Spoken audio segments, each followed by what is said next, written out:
Issue تھا جس کے بارے میں میں نے آپ سے کیونکہ میں نے سنا کہ ملتان کی میڈیا، عوام، وکلاء، تاجر میں ایک تشویش ہے اور جائز طور پہ ہے آپ کی تشویش کا میں حصے دار تھا اور آپ سے بالکل ہم کلام ہوں، سوچ ایک ہے، تو میں آپ کو مبارکباد دیتا ہوں کہ انشاءاللہ ایسی کوئی گھبراہٹ یا ایسی پریشانی نہ ہے نہ ہوگی انشاءاللہ۔ جی اب اس کے بعد آپ کے کوئی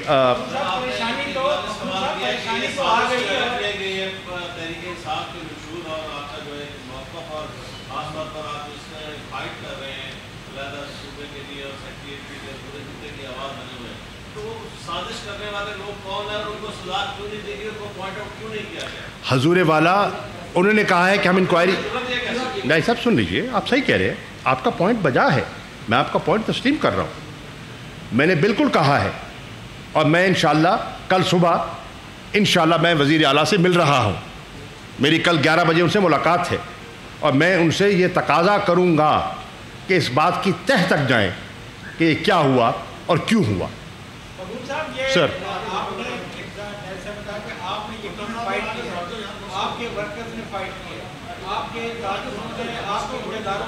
بیٹا آگے سے ایک طرف ہو جائے، آپ ایک طرف ہو جائے، پیچھے میڈیا بیٹھا ہے، ایک طرف ہو جاؤ بیٹا۔ جی آپ کے پارٹی عہدیداروں نے اپنی پریس کانفرنسوں میں اس بات کی واضح نشاندہی کی ہے کہ بیوروکریٹس جو ہیں اس میں رکاوٹ ہے۔ اس کی میں آپ کو مثال یہ دے دیتا ہوں کہ جب رفیق رضوانہ صاحب اس کمیٹی کے چیئرمین بنے تھے تو انہوں نے جو اینڈ کیا تھا تو یہی کہا تھا کہ بیوروکریسی جو ہے اس راستے میں رکاوٹ ہے۔ ہماری رائے یہ ہے، ملتان کے لوگوں کی رائے یہ ہے کہ یہ جو نوٹیفکیشن آیا ہے یہ بیوروکریسی میں ساری حد تک ہے، تو آپ بیوروکریسی کے حوالے سے خود خاموش ہیں، پہلی بات تو یہ ہے۔ نمبر ایک دوسری بات یہ ہے کہ ہم اپنے حق کے لیے کب تک اس طرح بیوروکریسی کے دست سے لگے رہیں گے؟ پہلی بات یہ ہے کہ بیوروکریسی کے معاملے میں بالکل خاموش نہیں ہوں اور واضح طور پر کہہ رہا ہوں، پنجاب کے کسی بیوروکریٹ نے اس کے راستے میں دیوار کھڑی کرنے کی کوشش کی تو ہم اسے ٹکرائیں گے، میں ٹکراؤں گا انشاءاللہ، بالکل ٹکرائیں گے، بالکل ہم ان کے سامنے گھٹنے نہیں ٹیکیں گے۔ یہ ہمارے جسے کہتے ہیں نا، یہ ہمارا ایک پختہ ارادہ ہے انشاءاللہ۔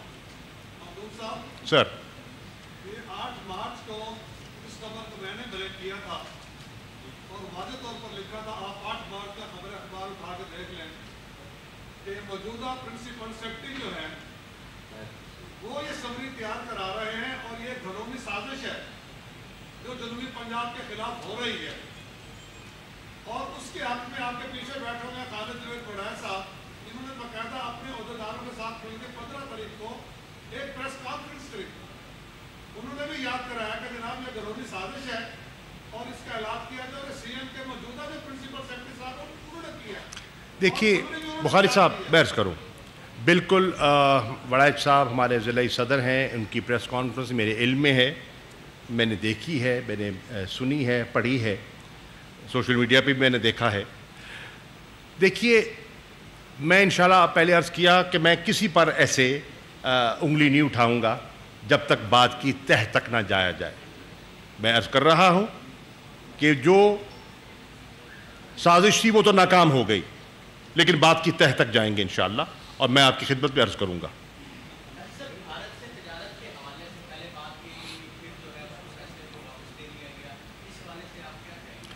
پہلی بات یہ ہے کہ پاکستان کا موقف بڑا واضح ہے، وزیر اعظم عمران خان کا موقف بڑا واضح ہے۔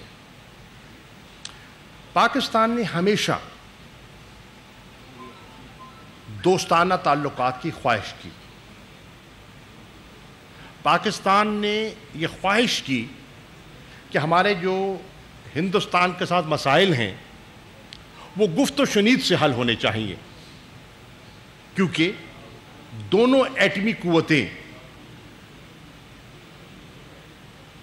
حالت جنگ میں جا نہیں سکتی، دونوں کے لیے نقصان دہ ہوگا، اس خطے کے لیے نقصان دہ ہوگا۔ واحد راستہ آگے بڑھنے کا جو ہے وہ مذاکرات ہیں، ڈائیلاگ ہے۔ حکومت پاکستان اور عمران خان صاحب ڈائلاگ سے کبھی نہیں کترائے. انہوں نے پہلی اپنا جو خطاب کیا حلف لینے سے پہلے انہوں نے ہندوستان کو ایک واضح پیغام دیا کہ آپ امن کی طرف ایک قدم بڑھائیں, ہم 2 اٹھانے کے لیے تیار ہیں.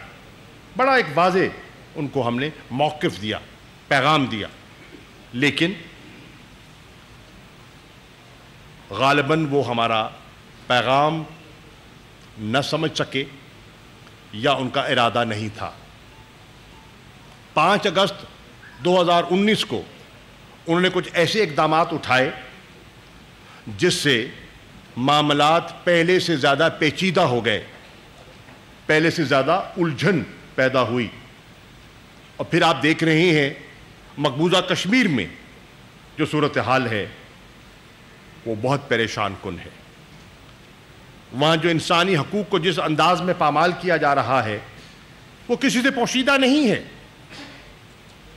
آپ وزیر اعظم عمران خان کا خطاب جو انہوں نے آزاد کشمیر کی منتخب اسمبلی کے سامنے کیا اس کا مطالعہ فرما لیجئے. آپ صدر پاکستان ڈاکٹر عارف علوی صاحب کا خطاب اور گفتگو جو وہ تشریف لے گئے مظفر آباد اور مخاطب تھے اسمبلی سے, اس سے آپ اس کا مطالعہ کیجئے تو آپ کو ایک تسلسل دکھائی دے گا. اب میں تو آج بھی کہتا ہوں کہ ہم مذاکرات کے لیے ہمیں کوئی گھبراہٹ نہیں ہے, اس لیے کہ میرا ایمان بھی ہے کہ ہماری بات میں وزن ہے. ہمارا جو تاریخی موقف ہے وہ وزنی ہے, اس کے پیچھے انٹرنیشنل سینکٹیٹی ہے, اس کے پیچھے انٹرنیشنل سینکٹیٹی ہے.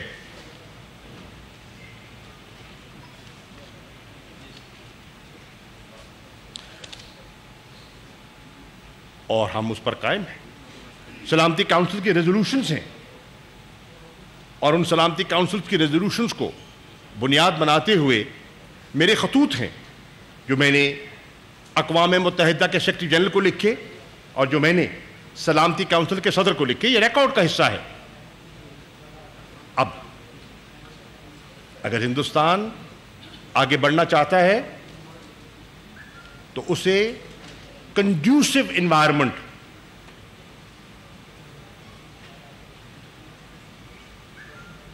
پیدا کرنی ہوگی, ماحول بنانا ہوگا. اور جب تک وہ کنڈیوسو انوائرمنٹ سامنے نہیں آتی, پاکستان کی کابینہ کا یہ 2 ٹوک فیصلہ ہے کہ ہندوستان کے ساتھ تجارت نہیں ہو سکتی. میری بات مکمل ہے. اس پہ جب کابینہ کا اجلاس تھا بروز جمعرات, یہ معاملہ زیر بحث آیا اور وزیر اعظم پاکستان نے برملا موقف واضح کر دیا. اور پھر اس کا آپ نے دیکھا کہ اگلے روز اجلاس میں ایک پوری پریس ریلیز آپ کے سامنے آ گئی اور وہ ابہام دور ہو گیا. جناب چین نے ایران کے ساتھ 35 سال کے تجارتی معاہدے کی, 35 نہیں 25 سال کے, اس کے اوپر انہوں نے بیان دیا کہ تمام اخبارات پہ اور مین اسٹریم میڈیا پہ شائع ہوا کہ ایران وہ ملک نہیں ہے کہ ایک فون کال پر اپنی پالیسی بدل دے. آپ اس پاکستان کے لیے اس کے بارے میں آپ کیا کہیں گے؟ بڑا واضح جواب لے لیجئے. مجھے پتا ہے آپ کیا کہنا چاہ رہے ہیں. ان کا اشارہ پاکستان نہیں تھا. سن لیجئے, ان کا اشارہ پاکستان نہیں تھا. کلیریفیکیشن سے کہہ رہا ہوں, بالکل پاکستان نہیں تھا. چین کے پاکستان کے تعلقات کی نوعیت میں سمجھتا ہوں, اور جو حالیہ دنوں میں ہندوستان اور چین کے درمیان جو کچھ ہوا ہے وہ بھی آپ کی نظر کے سامنے ہے. آپ خارجہ پالیسی کی بات ہو رہی ہے, آپ کہہ رہے ہیں کہ آپ بہتر جانتے ہیں کہ جو بائیڈن نے کانفرنس بلائی, اس میں بھوٹان تک کو بلایا, 30 سے زائد ممالک. اس کے لیے کرائٹیریا طے ہے, بات ہوئی, بالکل صحیح فرما رہے ہیں آپ. کلائمیٹ پہ انہوں نے کانفرنس بلائی ہے, اس پہ ایک کرائٹیریا نے مرتب کیا کہ ان لوگوں کو ان ممالک کو مدعو کیا جائے گا جو کہ میجر ایمیٹرز ہیں, یعنی کہ جو آلودگی کے ذمہ دار ہیں. پاکستان اس میں نہیں آتا. ہماری جو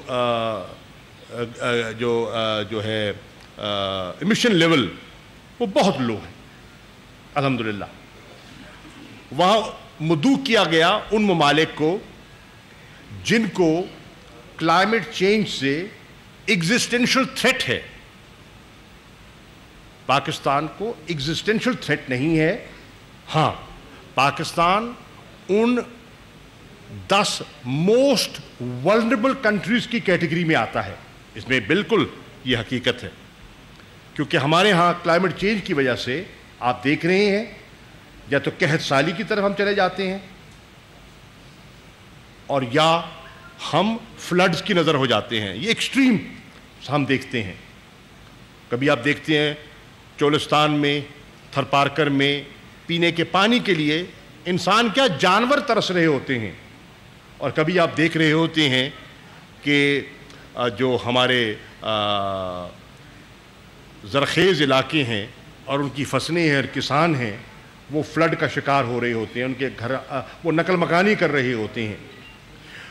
تو اس کیٹیگری میں ہم آتے ہیں, اور اس میں بھی کوئی شک نہیں کہ تیسری دنیا میں آج اگر کلائمیٹ چینج کا کوئی محافظ ہے اور ایک بڑی مستند آواز ہے تو اس کا نام عمران خان ہے, جو بلین ٹری سونامی کا ان کا جو موقف ہے اور جو ان کی کاوش ہے اور کوشش ہے اس کو دنیا نے سراہا ہے. انوائرمنٹ کے ایشو کو اگر پاکستان میں اور پاکستان کی عوام میں کسی نے متعارف کروایا تو اس کا نام عمران خان ہے. میری نظر میں اگر عمران خان وہ ایک رول ماڈل ہیں ڈیولپنگ ورلڈ میں جو کہ کلائمیٹ اور انوائرمنٹ کے لیے جن کا رول تاریخی ہے اور رہے گا, عمران خان ہوتے تو اس میں بے پناہ کنٹریبیوٹ کر سکتے تھے اور انشاءاللہ کریں گے. یہ ابتدا ہے, یہ ایک پروسیس کی ابتدا ہے, کوئی ون سٹنگ نہیں ہے. اور اس پہ میں نے جو اسپیشل انوائے ہیں صدر بائیڈن کے, ایمبیسڈر جان کیری صاحب سابق سیکرٹری آف اسٹیٹ, ان کو خط لکھا اور کہا کہ یہ ایک ایسا ایشو ہے جس پہ پاکستان کا اور امریکہ کا ایک کنورجنس آف انٹرسٹ ہے, ہماری سمت ایک ہے اور ہم مل کے آگے بڑھ سکتے ہیں اور ان سے تعاون کر سکتے ہیں.